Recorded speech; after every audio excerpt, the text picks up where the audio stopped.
एक पुरानी वीडियो कुछ हफ्ते पहले दोबारा से सोशल मीडिया पर वायरल होना शुरू हुई, जिसमें देखा जा सकता है कि एक खातून मस्जिद नबवी सल्लल्लाहु अलैहि वसल्लम के सहन में अपना बच्चा छोड़कर भाग रही थी। आज के सेशन में इस वीडियो का तफसीली जायजा लेंगे और आपको बताएंगे कि मामला असल में था क्या। दोस्तों, जिस वीडियो का हम तज़किरा कर रहे हैं वो कुछ अर्सा कबल सऊदी सोशल मीडिया पर वायरल हुई थी। इसमें स्याह कपड़ों में मलबूस एक खातून एक बच्चे को प्रैम में डाले सहने मस्जिद नबवी सल्लल्लाहु अलैहि वसल्लम से गुजर रही थी और वीडियो बनाने वाला शख्स तेज तेज कदमों के साथ उसके पीछे पीछे चल रहा था। अचानक वो खातून अपने उस बच्चे को मस्जिद नबवी के सहन में ही छोड़ती है और दूसरी जानिब भाग निकलती है और वीडियो बनाने वाला वो शख्स भी उस खातून का ताकुब करता है। अब बहुत से सोशल मीडिया प्लेटफॉर्म्स पर ये वीडियो यहीं तक शेयर की गई और लाजिमन देखने वालों के जहनों में ये सवाल उठने थे कि असल मामला है क्या, ये खातून अपने बच्चे को यहाँ पर छोड़कर भाग क्यों रही है। तो दोस्तों, इस पूरे मामले को सही तरह समझने के लिए हमें पूरी वीडियो देखना लाजिम है। असल में ये एक सऊदी कपल की वीडियो थी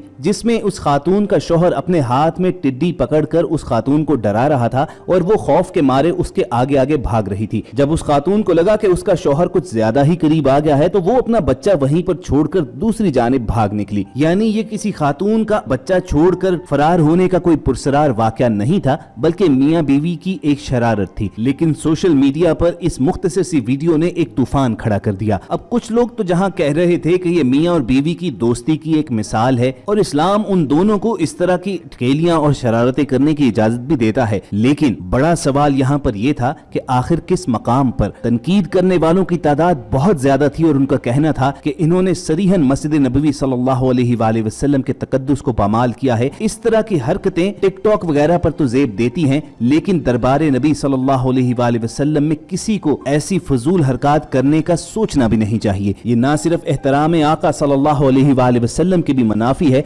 बल्कि साथ ही साथ इन्होंने मस्जिद के आदाब की भी तौहीन की है। इस हवाले से आप क्या राय रखते हैं, कमेंट सेक्शन में हमें जरूर आगाह कीजिएगा। मस्जिदुल हराम के बाद मदीना मुनव्वरा की मस्जिद नबवी इस्लाम में दूसरी मुकद्दस तरीन मस्जिद है, जिसकी एक बड़ी वजह यहाँ पर रोजा रसूल सल्लल्लाहु अलैहि वसल्लम का होना है। इसी बिना पर लगभग दुनिया के हर कोने से करोड़ों मुसलमान सालाना यहाँ का रुख किया करते थे, लेकिन कोरोना के फैलाव के बाद ये मामला थोड़ा मुख्तलिफ हो गया। शुरू में तो खाना काबा की तरह रोजा रसूल सल्लल्लाहु अलैहि वसल्लम तक आने की भी किसी को इजाजत नहीं थी, लेकिन वबा पर काबू पाने के बाद खादिम हरमैन शरीफैन की हिदायत के मुताबिक यहाँ के मकामियों को SOPs पर अमल दरामद करते हुए मस्जिद नबवी में नमाज और इबादत अदा करने की इजाजत दे दी गई। अब जाहिर सी बात है, लोगों को यहाँ तक रसाई मिली तो मस्जिद नबवी से रिलेटेड खबरों का सिलसिला भी शुरू हो गया और ये एक फितरी अमर है कि दुनिया भर के मुसलमान जिन्हें यहाँ आना नसीब नहीं हो रहा, वो मस्जिद नबवी सल्लल्लाहु अलैहि वसल्लम से मुंसलिक खबरों में दिलचस्पी रखते हैं। ख़वातीन हज़रात, जहाँ तक रही बात मियाँ बीवी के ताल्लुक की, तो इसमें तो कोई शक नहीं है कि इस्लाम उन्हें इस किस्म की शरारतों से रोकता नहीं है, लेकिन ये दोनों जिस जगह पर थे ये वो मकाम है जहाँ पर उशाक बाअदब नजरें झुकाए खामोशी से खड़े रहते हैं और सलाम अर्ज करते हैं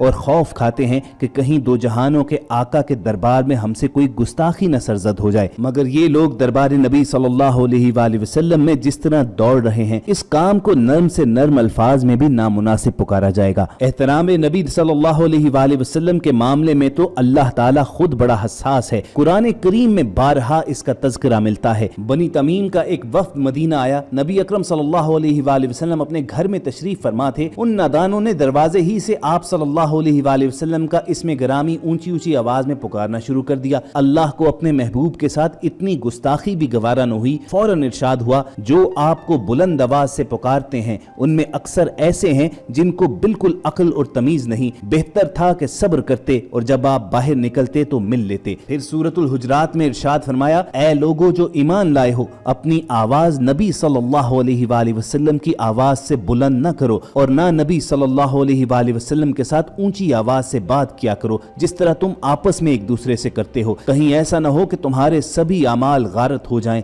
और तुम्हें इसकी खबर तक न हो। तो ये वो अदब है जो खुद अल्लाह ताला ने रसूलुल्लाह सल्लल्लाहु अलैहि वसल्लम की मजलिस में आने वालों और बैठने वालों को सिखाया था। लेकिन जिस तरह ये दोनों मियाँ बीवी दरबार नबी सल्लल्लाहु अलैहि वसल्लम में दौड़ लगा रहे थे वो अफसोसनाक ही है। ख़वातीन हज़रात, ये अगर मस्जिद नबवी सल्लल्लाहु अलैहि वसल्लम में भी वाक़या ना हुआ होता तब भी एक आम मस्जिद के आदाब के ये मनाफी है। मस्जिद के आदाब के हवाले से तो मुसलमानों को ये हुक्म तक दिया गया है कि अगर तुमने नमाज में शामिल भी होना हो, नमाज की जमात खड़ी हो और तुम्हें देर हो रही हो, तब भी तुम भाग कर सफ में شامل نہ ہو کیونکہ تمہارے قدموں کی آواز سے باقی نمازیوں کی توجہ منتشر ہو جائے گی۔ لیکن یہاں پر بے حد ضروری ہے کہ ان دونوں پر کوئی فتویٰ نہیں لگانا چاہیے، یقیناً یہ انہوں نے نادانی میں کیا ہے۔ بس کوشش یہ ہونی چاہیے کہ مستقبل میں اس طرح کی حرکات کے لیے ایسے مقامات کا انتخاب نہ کیا جائے۔ ایک سچے مسلمان کی ہمیشہ یہ کوشش ہوتی ہے کہ جہاں پر نبی اکرم صلی اللہ علیہ وآلہ وسلم کی کوئی نسبت ہو وہاں پر عزت و احترام سے کام لے،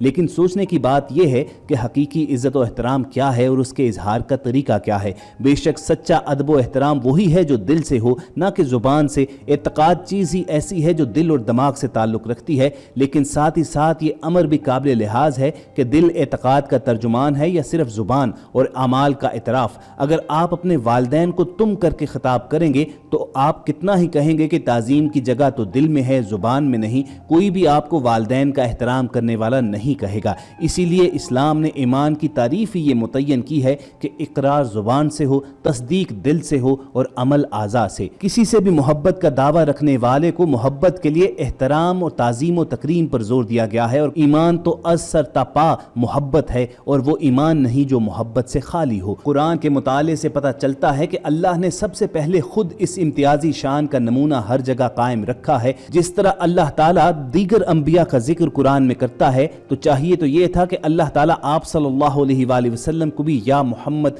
یا احمد کہہ کر پکارتا، مگر اللہ کو اس درجہ آپ کا احترام کروانا مقصود تھا کہ تمام قرآن میں ایک جگہ بھی آپ صلی اللہ علیہ وآلہ وسلم کو نام لے کر مخاطب نہیں کیا، بلکہ جہاں کہیں پکارا یا تو صدائے تعظیم و تکریم سے یا پھر صدائے محبت سے۔ اللہ آپ صلی اللہ علیہ وآلہ وسلم کے نام کے احترام کی مثال کیوں نہ قائم کرتا، حالانکہ جس شہر کی خاک آپ صلی اللہ علیہ وآلہ وسلم کے قدموں سے مس ہوئی ہے اس کو تو وہ بھی اس درجہ محبوب ہے کہ اس کی قسم کھاتا ہے۔ فرمایا اے پیغمبر ہم شہر مکہ کی قسم کھاتے ہیں اس لیے کہ تم اس میں مقیم ہو۔ تو جب اللہ رب العزت ہی رسول پاک صلی اللہ علیہ وآلہ وسلم کا اس درجہ ادب و احترام کروانا چاہتا ہے تو ہر مسلمان پر لازم ہے کہ ان تمام امور کو بالخصوص نظر میں رکھے۔ خدا نخواستہ قرآن کریم کی اس آیت کی طرح وہ مرحلہ نہ آ جائے کہ تمام اعمال ضائع کر دیے جائیں اور کسی کو خبر بھی نہ ہو۔ اللہ رب العزت سے ہر دم یہی دعا رہنی چاہیے کہ ہماری زندگیاں رسول کریم صلی اللہ علیہ وآلہ وسلم کی حیات مبارکہ کی تقلید میں گزریں، اور جب ہمارا اس جہاں سے رخصت ہونے کا وقت آئے تو ہمارا خاتمہ بالایمان ہو۔ اگر آپ کے دل کی بھی یہی خواہش ہے تو کمنٹ سیکشن میں آمین ضرور لکھے گا۔ ہماری کوشش ہوگی کہ بہت جلد مکہ المکرمہ اور مدینہ منورہ سے ریلیٹڈ اپڈیٹس لے کر دوبارہ آپ سے ملاقات ہو، اور یہ ویڈیوز حاصل کرنے کے لیے آپ ریڈ بٹن پر کلک کر کے اور بیل آئیکن کو پریس کر کے ہمارے چینل کے سبسکرائبرز بن جائیے۔ اپنا اور ارد گرد کے لوگوں کا خیال رکھیے۔ اللہ حافظ۔